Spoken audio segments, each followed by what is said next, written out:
August 2015, I came to the US as a 26-year-old who was passionate about graphic design.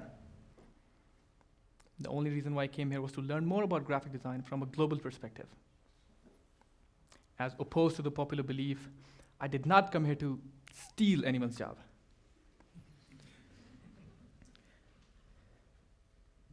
I am from Pakistan and I belong to a middle-class family. The only dream of my parents was to educate their children. I like to believe I've lived a privileged life. I was the center of attention and the star of the group wherever I went. The minute I landed on the US soil, I felt I was discriminated against. I'm assuming it has something to do with my first name, Muhammad, or probably because of the way I looked. A little bit about my first name, Muhammad. Muhammad is a very common name in the Muslim world. Majority of the men are named Muhammad. So when I got selected for the random screening, I was in the waiting room. They kept saying Muhammad again and again, again and again. At first, it did not occur to me. But when my name was called for the 5th time, that's when I stood up. And as I look around, 5 other men, same name, equally confused, equally puzzled as me. That was the first time the stark reality of having a different name, looking different, became clear to me.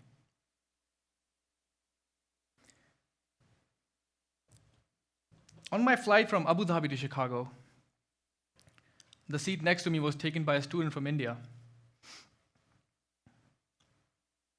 For those of you who don't know, India and Pakistan share a long history of political animosity and hostility towards each other.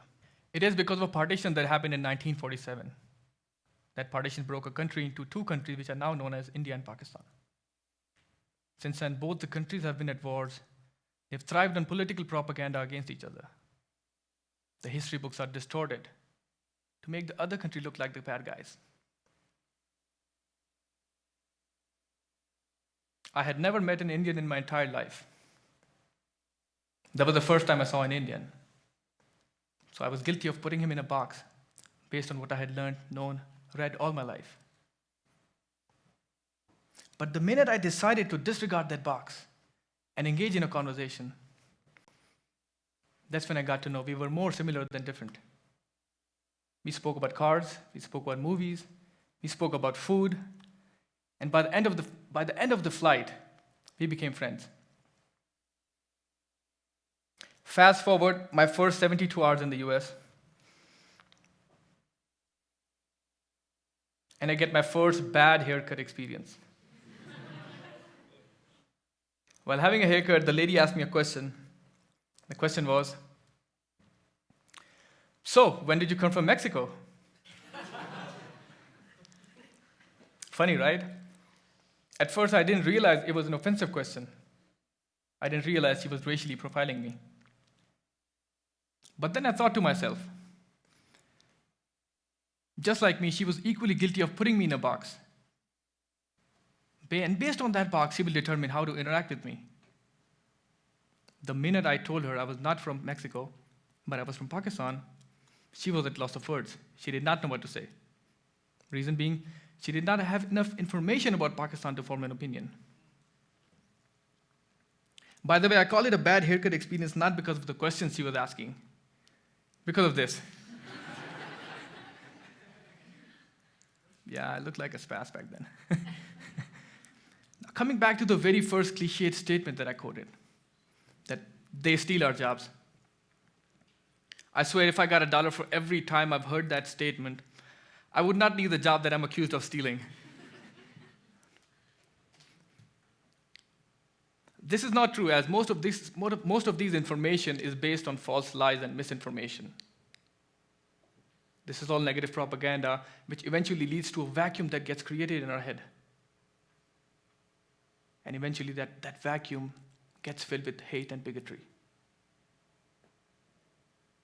Let me tell you, for every 3 international students that come to the US, 1 new job is created by them for a US citizen. The economic contribution of international students to this economy is $36.9 billion. Now that's billion with a B. I don't even know how many zeros are there in a billion. Now imagine the impact of this kind of money on the society.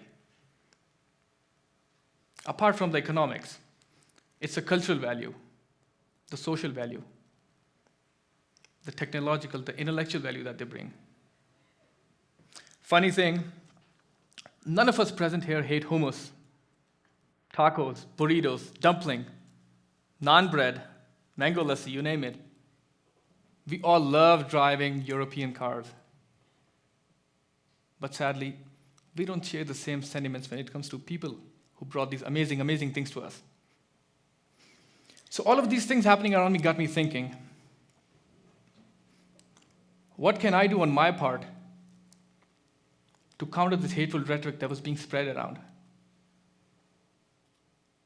As a graphic designer, I decided to base my thesis on social design. Social design is a form of design where you use graphic design to bring a positive change to the society. Now you ask me, what is graphic design? According to dictionary.com, graphic design is a form of art that creates a specific effect. Everything around us is graphic design. Design is a powerful tool that is used in our daily lives to convince consumers to buy one product over another. It entices them to go to one store over another. It is through these strategies that the brand create customer loyalty, brand experiences. So I wanted to know, could I use the same power of persuasion and educate people about the things that they were inherently wrong about?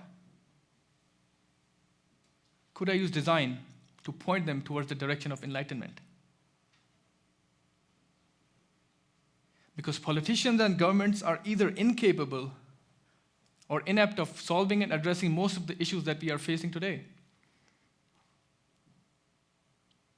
What if design became the new politic? What if design moves into this political space and uses its power to educate people, to inspire people, to become the catalyst of change? I wanted to know, could I test something that can be based on local issues, but it can have global implications? I just wanted to know one simple thing. How can we all get together? How can we all get along? Therefore, I designed a project and I called it GET. It was a mixed media installation consisting of stories of individuals that came from communities that often find themselves at the receiving end of false and negative propaganda. How can I use the power of design to give voice to those people?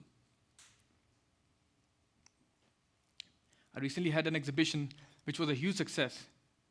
And the best thing about the exhibition was we had people from all walks of life, all ethnicities, all genders come together, talk to each other, engage in conversations.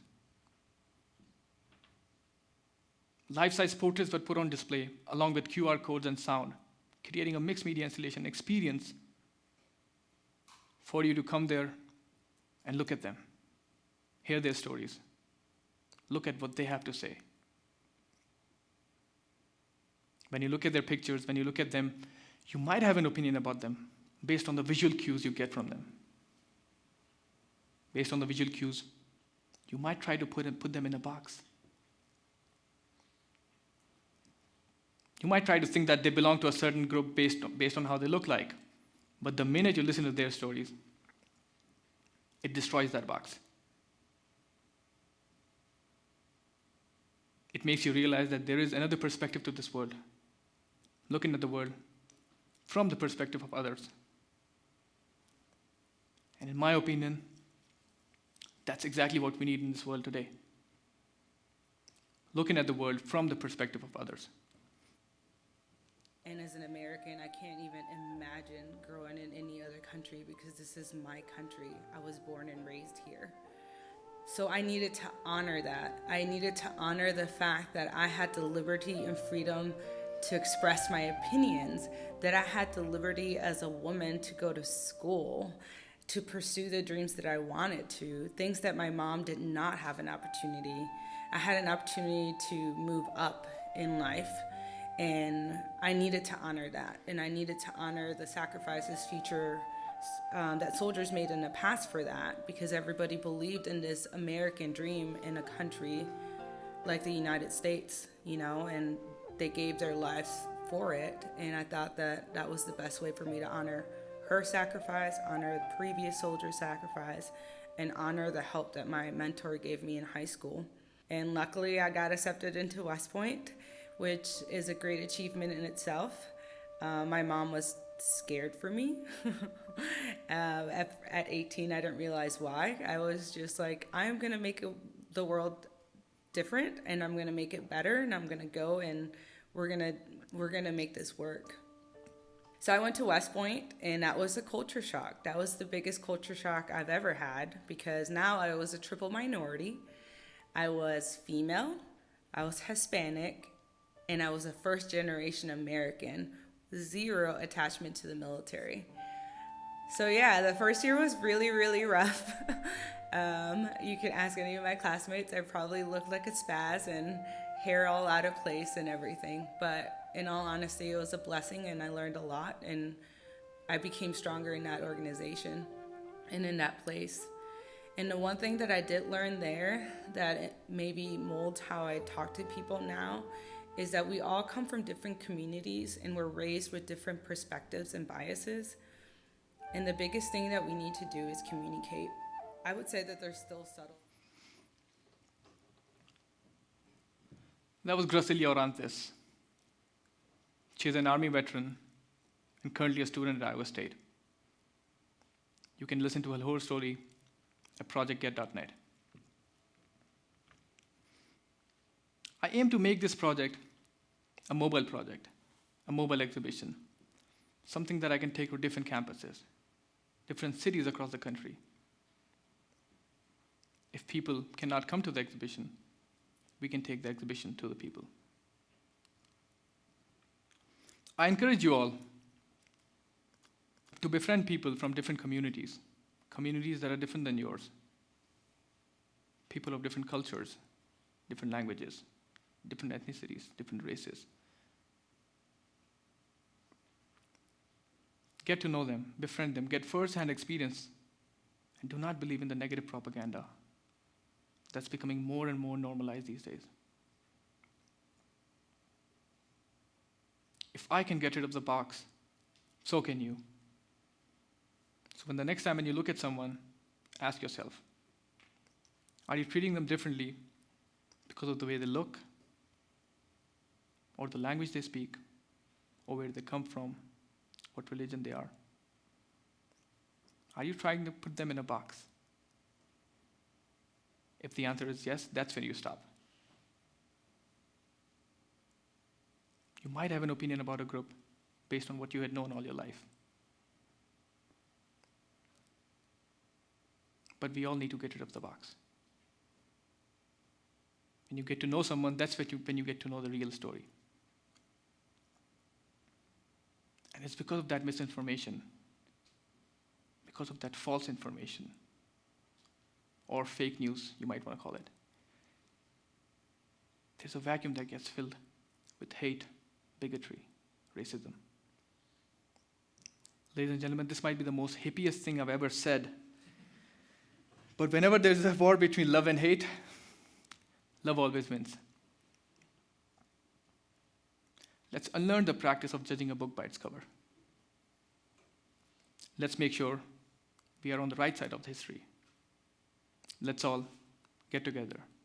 Let's all get along. Thank you.